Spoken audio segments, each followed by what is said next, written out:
जय श्री जगन्नाथ पिला मैंने Suchismita ma'am official YouTube channel को आपण मानक स्वागत। आज यूनिट 4 रो आउ गोटे क्वेश्चन आम डिस्कसन करबा जोटा कि कर्मवाद कौन आ कर्मर संज्ञा स्वरूप संपर्क आलोचना करबा। पूर्व क्लास गुड़ा जो मैंने देखी ना मोर यूट्यूब प्लेलिस्ट को जाके देखि परिबे नहीं तो ये वीडियो डिस्क्रिप्शन बॉक्स में लिंक प्रोवाइड कर देबे आपण माने देखि परिबे। तापर आज जानिबा कर्मवाद कौन। कर्मवाद कौन ना कर्मवाद हूँ भारतीय दर्शन एक मौलिक नीति बा सिद्धांत जहाँकि सिद्धांत अनुसार आम जाना जे जीवर प्रत्येकटी कार्य जोटा कर्म एक निर्दिष्ट फल रही कारण और कार्यर नियम भाव में बुझा जाए जो जीवन प्रत्येक कार्य कारण स्वरूप हो यार फलाफल प्रदान करते। भारतीय दार्शनिक माने विश्वास करते जे ये कर्मवाद नियम उल्लंघन एवं उल्लंघनीय एवं द्वारा ही प्राणी जीवन सुख दुख और जन्मांतर निर्धारित होता है। कर्म नियम एवं विराट समस्या आंकिबा परे मध्य दार्शनिक माने आशार आलोक देखाई ताहले ये जो भारतीय दार्शनिक माने विश्वास कौन करती ना ये जो कर्मवाद नियम उल्लंघनीय हो जाउची एवं यह द्वारा प्राणी जीवन सुख दुख जन्मांतर निर्धारित होता है। कर्म नियम एक विराट समस्या आंकिबा परे मध्य दार्शनिक माने आशार आलोक देखी जाती। कर्मवादर नियम आम जानिले यदि कर्म जो आलोचक माने रहिले दार्शनिक माने रहिले भारतीय दार्शनिक माने रहिले से माने कौन विश्वास कले ना कर्मवादर नियम उल्लंघन हेले यह प्राणी यह द्वारा ही प्राणी जीवन सुख दुख जन्मांतर निर्धारित होता है। जो दार्शनिक माने रहिले से कर्मर संज्ञा स्वरूप कौन सब देले ना कर्मर साधारण स्वरूप कौन इच्छा बा फलाकांक्षा भेदरे दुई कर्म को दुई प्रकार गोटे सकाम कर्म आ गोटे होची कौन निष्काम कर्म। सकाम कर्म कौन जो कर्म केवल फल प्राप्तिर आकांक्षा रखी करा जाय थाए ताको सकाम कर्म कह जाय। एही कर्म कले जदि कर्ता तार इप्सित फल न पाए तेबे जंत्रणा भोग करे यह बंधनर कारण होइते। ताहाले आमे जो कर्म रहिला से दुईटी भाव रे गोटे सकाम कर्म गोटे निष्काम कर्म। सकाम कौन जहाँ काम करचंती आमे फल प्राप्तिर आकांक्षा रखिकी आशा रखी से काम करचंती ताको कहले सकाम कर्म। मु वर्तमान पाठ पढ़ुची आपण माने पाठ पढ़ाउची मु आशा रखी भी कौन मोर टे सब्सक्राइबर भल बढ़ी जातु मोर यूट्यूब प्ले बटन पड़े आसु नाकि ए सब माइंड को रखिकी जदि मु एई पाठटा आपण मानको पढ़ाउची छाडुची ताहाले कौन कह गला एटा को सकाम कर्म। आउ यही जो कर्मटा मु करूची या कर्म कौन होची जदि मु जहाँ चाहूची माने मोर सब्सक्राइबर भल बढ़ंतु मोर गोटे गोटे वीडियो बहुत भल लाइक जाऊ भल व्यू जाऊ जदि न हैला हे गला त भल जदि न हैला मु कौन कली मते कष्ट हैला मते जंत्रणा हैला काहे कि मु एते परिश्रम करी कली देखला को मोर किछि हैलानी सेही बडा हेकि रहिला एईटा होची बंधनर कारण बुझिला। जहाँटा करुचंती जहाँ कार्य करुचंती केबे आशा रखिबेन फलर आशा रखिले मनीष को कष्ट हब जंत्रणा हब हैला ताहा द्वारा कौन हब आमे बहुत कष्ट पाइबा। ई जंजालमय जीवनटा एमिति मनीष होची गोटे आशावादी पशु आशा रखिकी सब कार्य करे जो कि मनीष को अधिक कष्ट हुए अधिक जंत्रणा हुए। आमको आमे मु निराट गोटे एग्जांपल दउची बर्तमान आपण माने +3 छुआ भल पाउचंती हैला भल पाउचंती कौन किछि बुद्धि विचार नहीं भल लागिला भल पाई देले आशा रखिले कौन मुई को बाहाबी मुया करी आगु आगु बहुत किछि भाबी गले जेते बेले सेही जिंसटा पूरण ना हैला वर्तमान तुमको छाडी से ताको भल पेले से ताको छाडी ताको भल पेले तमे जो अधिक जो स्वप्न देखि देछ अधिक मात्रा रे सेटा तमरा पूरण हैला से तुमको छाडी की पड़ेला जा फल कोन हैला तुमको बहुत कष्ट हैला तमे सही पारना जहाँद्वारा कौन कर अनेक गुड़ा आम बर्तमान देखा सुइसाइड कर दौरान और कि झील पिला छाड़ी पड़े किए कार फोटो वीडियो भाइराल करला नहीं कि जहाँ कि अच्छी आम कि बुझती जो कार्य कर बहुत किसी पश्चाताप करते से मुह टेकी पारानी घर लोक हो निजे हूँ आम कौन कर सुइसाइड अटेम्प्ट कर कि वर्तमान समाज रे यहाँ बहु मात्रा चलती कि नहीं ठीक से भली जदि आमे जहा करूचंती आशा न रखिबा ताहाले हमको कष्ट होबनी बुझिला जदि आशा रखिबा ताहाले कष्ट अत्यधिक मात्रा रे हो तापरे निष्काम कर्म कौन जो कर्म रे कौनसी फल भोगर इच्छा जड़ित न थाए ताहाको निष्काम कर्म कहे सब बेले निष्काम कर्म सहित जड़ित रहतु किछि इच्छा रखंतुनी करिवार अछि एटा कली हैला एटा मते कर्तव्य करिवार अछि मते पढिवार अछि मु पढिली मते ए कार्य करिवार अछि मु करिली एठी के जिबार अछि मु गली मोर जहा करिवार अछि मु सेटा कली किंतु मनरे किछि इच्छा नाही इच्छा सहित जड़ित हम इच्छा सहित जड़ित हेले कष्ट हो जंत्रणा हो बुझे किछि खराब डिसीजन आमे ना इच्छा नाही तो मूलरू आशा नाही आकांक्षा नाही इच्छा नाही किछि नाही निष्काम कर्मवादर कर्मफल प्रति उदासीन रही कर्म करने को शिक्षा देता है अर्थात मनुष्य कर्म करिबो किंतु ताहा कौनसी स्वार्थ सिद्ध पाइनु मु जोटा कहले निष्काम कर्म र मुख्य लक्ष्य होची कौन ना कर्मफल आकांक्षा वर्जन करवा आशाटा को निज भीतर परित्याग करदेबा संपूर्ण भाव में यह नैतिक जीवन सर्वश्रेष्ठ लक्ष्य और मुक्ति बा कल्याणर मार्ग होइते कर्मर दार्शनिक स्वरूपटा कौन एति जानले दुई गोटी कर्म जानले कौन गोटे सकाम कर्म गोटे निष्काम कर्म बुझे आ मु आपण मानको सजेस्ट करबी निष्काम कर्म ही करंतु जहा द्वारा हमको कष्ट होबनी आमे दुनिया को जाने ही ना बहुत किछि आमे दुनिया को यही आसीचंती तो बहुत लंबा समय पड़छि दुनिया को केमि जानिबा जति ए सब किछि आशा आकांक्षा रखिकी मनरे करूचंती जा फल रे हमको कष्ट होची कष्ट को सह्य करि पानंती आमे माने खराब डिसीजन नउछु तेणु करिकी जीवन रे इच्छा रखंतुनी निष्काम कर्म ही करंतु बुझिए ना तापर जिबा कर्मर दार्शनिक स्वरूप कोन कर्मर फल भोग समय को नहीं भारतीय दर्शन रे कर्म को मुख्यतः तीन भाग में विभक्त करा जाए गोटे हूँ संचित प्राक्तन कर्म कौन ना जो कर्म गुड़िक पूर्व जन्म करा जाइछि मात्र सेगुड़िकर फल भोग ए पर्यंत आरंभ होई नहीं ताहाको संचित कर्म कहा जाए यह सब जन्मर कर्म फलर एकत्रीकरण जहाँ भोग हेबाकू अछि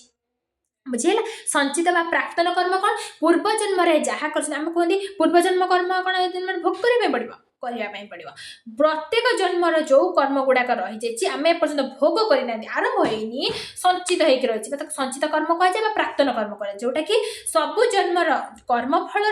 एकत्रीकरण जहाँटा भोग करने खराब हो कि भल हो यहाँ है संचित बा प्राक्तन कर्म तापर आसो प्रारब्ध कर्म प्रारब्ध कर्म कौन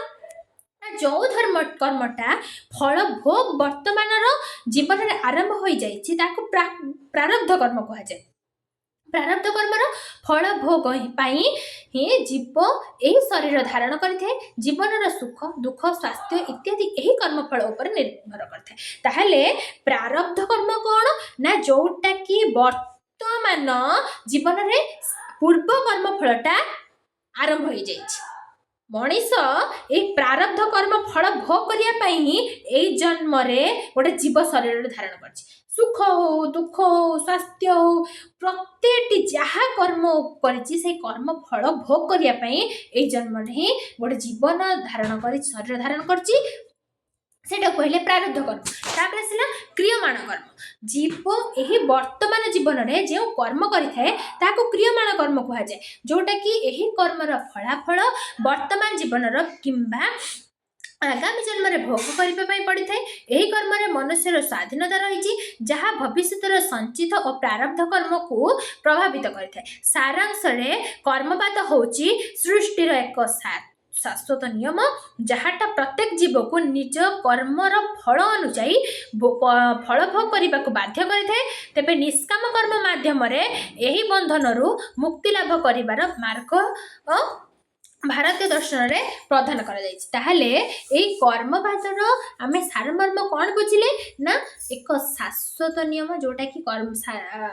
कर्मवादटा हूँ सृष्टि एक शाश्वत नियम जोटा कि प्रत्येक जीव को निज कर्मफल अनुसार फल भोग करने बाध्य करते पूर्व फल हो कि यही जन्म कर आर जन्म फल भोग करने हो किंतु फल भोग करने पड़ता है तेबे निष्काम कर्म माध्यम बंधन मुक्ति लाभ कर मार्ग भारतीय दर्शन में प्रदान कर बुझिपारे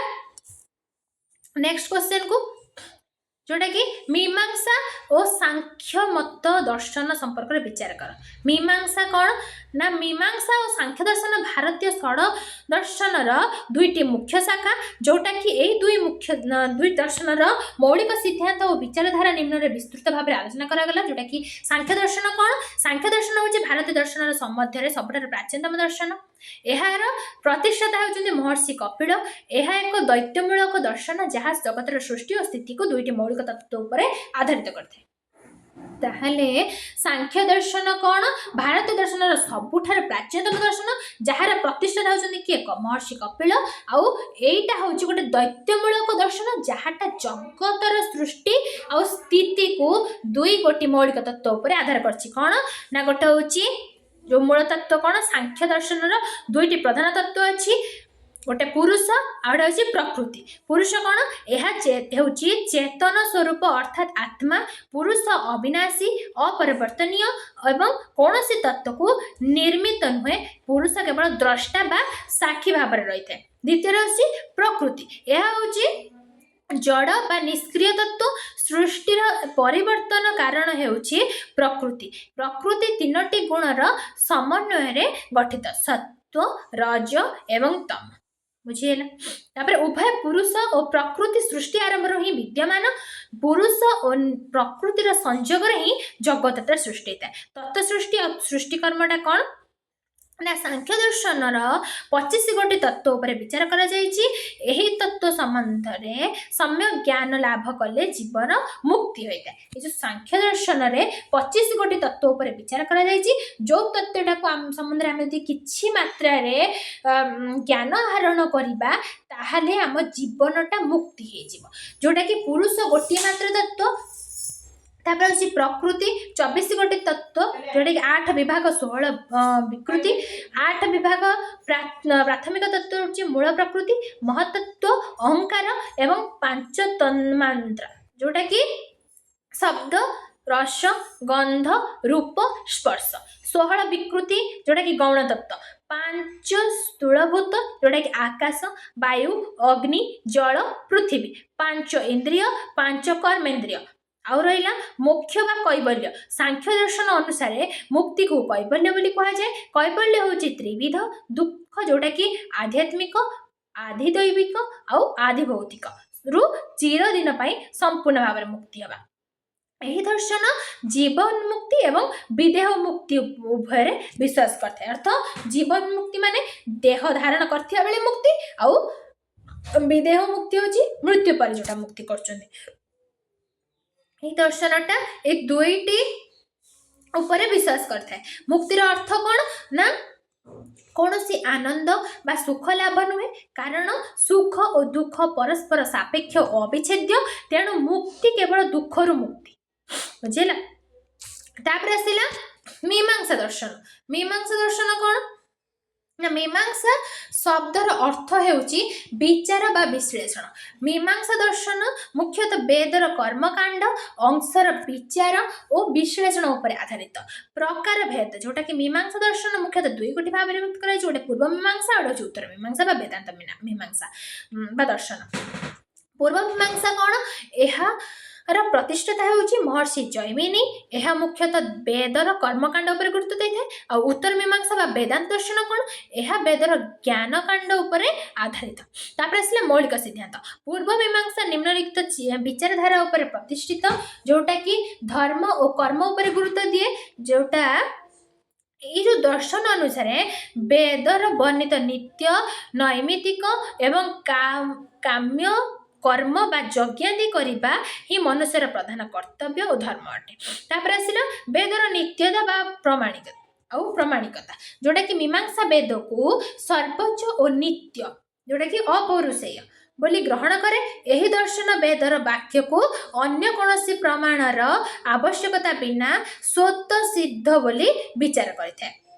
तापर आसिला अपूर्व। अपूर्व तत्व कौन ना मीमांसा अनुजाई यज्ञ और कर्मर फल तुरंत मिले नहीं कर्म समाप्त होगा पर एक अदृश्य शक्ति सृष्टि होता है जहाँ को अपूर्व कह जाए यही अपूर्व ही परवर्ती समय फल प्रदान करें कौन करे ना कर्म और फल मध्य संयोग स्थापन करते आसला ईश्वर स्थान पूर्व मीमांसा ईश्वर को जगतर सृष्टिकर्ता भाव में स्वीकार कर कर्म एवं अपूर्व ही फलर निर्णायक अटंती तापरे मोक्ष संपर्क में विचार करवा मीमांसा दर्शन मोक्ष को सर्वश्रेष्ठ काव्य वस्तु भाव में ग्रहण करें तथापि मुक्ति लाभ करने वेदरे वर्णित निष्काम कर्म जोटा कही निष्काम कर्म उपरे जड़ित रही जाग्यादीर अनुष्ठान उपर अधिक गुरुत्वारोप करें उत्तर मीमांसा मुक्ति को आध्यात्मिक आत्मज्ञान माध्यम प्राप्त बोली कहुई बेले पूर्व मीमांसा धर्मर पालन होची मुख्य मार्ग भाव में गृहीत होता है तुलनात्मक विचार जोटा कि विषय सांख्य दर्शन मीमांसा दर्शन जोटा कि प्रतिष्ठाता महर्षि कपिल रहिले महर्षि जैमिनी जोटा पूर्व मीमांसा रहिले मूल तत्व दैत्यवाद जोटा पुरुष प्रकृति को नेले कर्मवाद जोटा वेदर कर्मकांड पर गुरुत्व देले विचार क्षेत्र जोटा कि कही आसली हम जो जानिले सेटा तापर से संक्षेप सांख्य दर्शन एक तात्विक दर्शन भाव में ज्ञान मार्ग को गुरुत्व देता है